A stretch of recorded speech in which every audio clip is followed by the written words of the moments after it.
Alright, ladies and gentlemen, welcome back to the channel, man. It is trade deadline day. The trade deadline is literally only 3 hours away.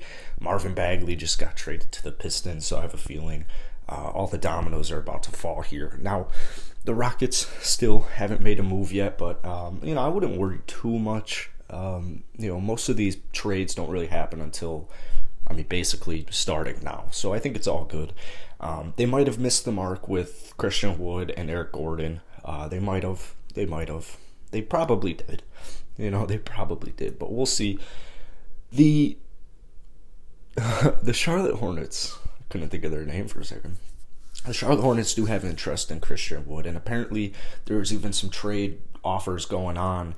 But the thing is, they can't reach an agreement because I guess Houston's asking price is a little too high. And I'm worried, and I expressed this worry yesterday, that Rafael Stone is, he coming into the deadline, he kind of has his goal, or he has basically the minimum requirement of what it's going to take. So, for example, John Wall for Russell Westbrook.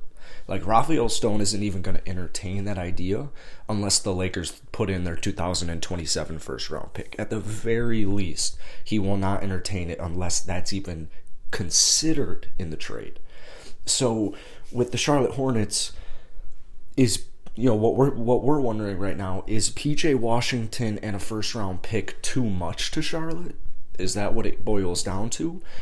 Because if that's the case, I think you just stand pat for 2 more hours, and then once Charlotte hasn't acquired anything too crazy and they're still trying to make a playoff push, they've lost, 5 straight games now, that's when I think a Charlotte trade happens. It's very last minute, within that last hour, when they've already declined the trade that we proposed them, and now they're just more desperate. Or is Houston just straight up asking for too much? Are they asking for Kai Jones, PJ Washington, a first round pick and a second round pick? Or are they asking for PJ and 2 firsts? We're not the Houston Rockets, so we don't really know what's going on.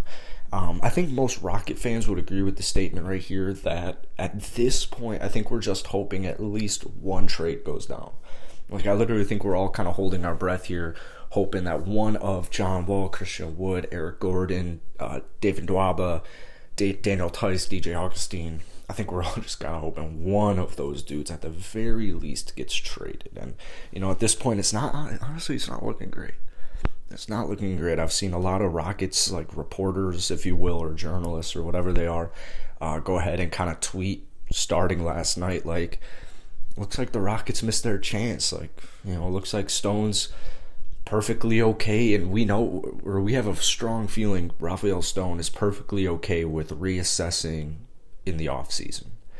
Rafael Stone hasn't really made a bad trade yet so far in his tenure as Houston Rocket GM, but I think you could argue, he hasn't really made a move that's been all that crazy in the short term.